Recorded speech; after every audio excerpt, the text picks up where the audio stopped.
Did you know that 60% of Americans can't handle a $1,000 emergency without going into debt? That's right, just one unexpected bill could push most people into financial trouble. Why is that, you ask? It's because of the poor money habits, a lack of financial literacy, and not knowing where to start. But there is hope if you just knew how. Well, you clicked on the right video, because today I'm going to share the secret the top % of people use to manage their money.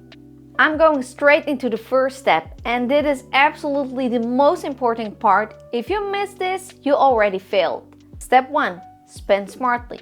The 70%. The first part of the rule allocates 70% of your income to spending. This covers needs and wants, housing, food, transportation, entertainment, and even small luxuries. The goal here isn't deprivation, it's intentional spending. But why 70%? Psychology tells us that our brains are wired for instant gratification. When we have money in our hands, the temptation to spend it is overwhelming. By creating a boundary 70%, you satisfy your natural desire to spend while still leaving room for saving and investing. The power of anchoring. Anchoring is a psychology bias where our decisions are influenced by the first numbers we see. If you set your mental anchor at 70% for spending, it becomes your default limit. You start thinking of the remaining 30% as untouchable, which makes it easier to save and invest. This is why the wealthy thrive. They give every dollar a purpose. Focus on the value and not price. Have you ever been told to stop buying coffee to save money? That advice misses the point. Psychology shows that we are happier when we spend on things that brings us joy and align with our value. A $5 coffee that makes you productive, social, and happy might be worth every penny.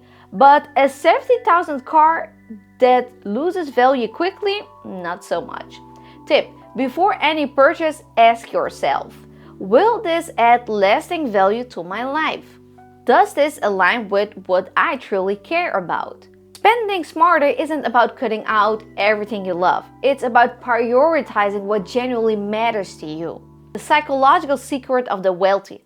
I once attended a dinner with self-made millionaires. You do think they are order the most expensive wine or go all out, right? Wrong. They ask for a happy hour specials and split the bill to the last cent.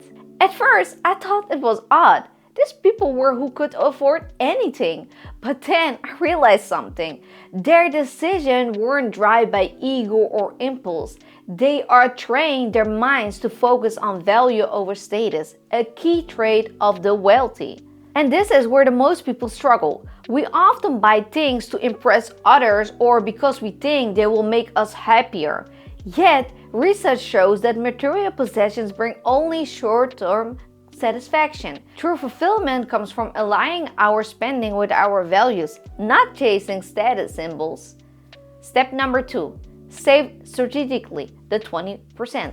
The next 20% of your income goes towards savings, but not any saving. This is your cushion fund, a financial safety net that protects your life from curveballs. Why saving feels so hard? Let's be honest. Saving money doesn't come natural to the most of us. Why? Because of the present bias, a psychology tendency to prioritize immediate rewards over future benefits. Spending feels good right now, but here is the thing. Saving isn't about deprivation, it's about freedom. A cushion funds give you the peace of mind to handle emergency without stress. It's like insuring your future self. How much should you save? Research suggests saving around 3 to 6 months of living expenses is ideal. For example, if your monthly expenses are $2,000, aim for $6,000 to $12,000. That might seem daunting, but there is a trick. Break it in smaller goals. Saving $500 for a month for 12 months feel more achievable than aiming for $6,000 at all once. The role of automation. Psychologists have found that automation is one of the most effective ways to build saving. When you automate transfer to a saving account, you eliminate the need for willpower. The money is saved before you even have a chance to spend it. High yield savings account, a smarter choice.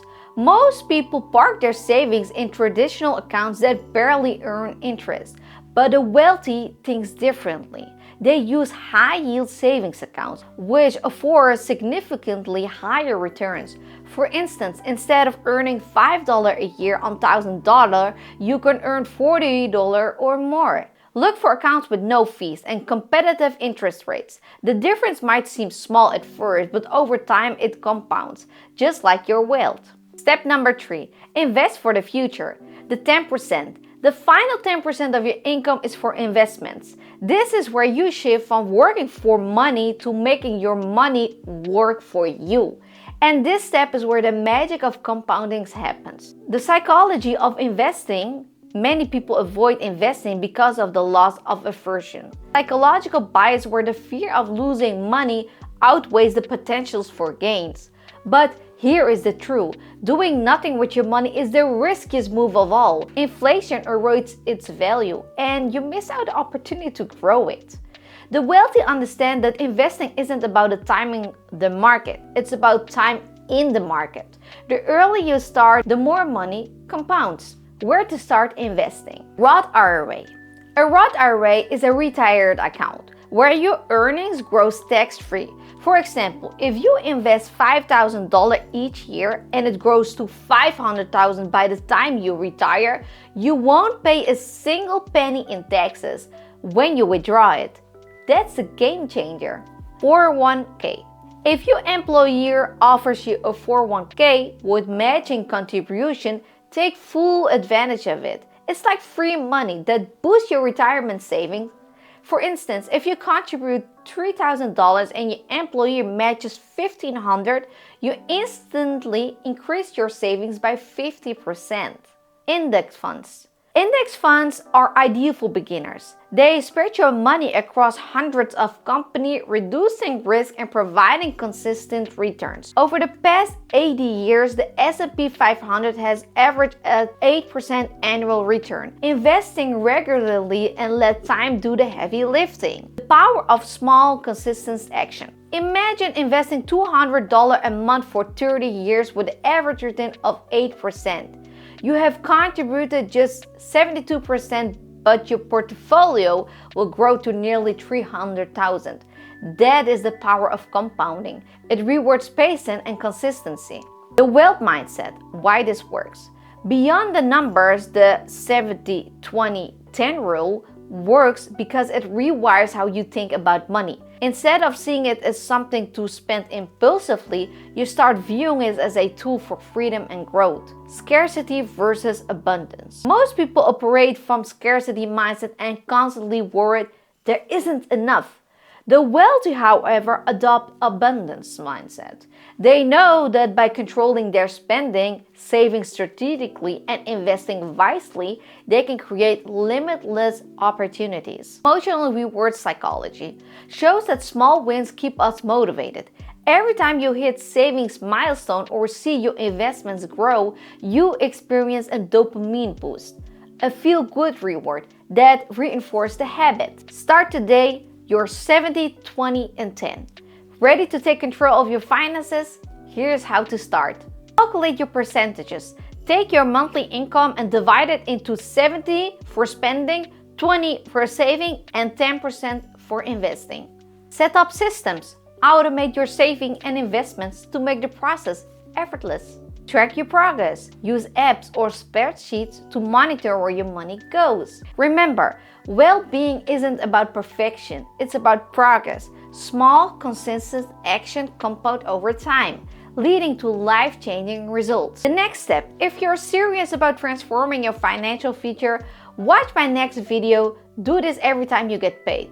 These tips will help you to avoid common pitfalls and supercharge your journey to financial freedom.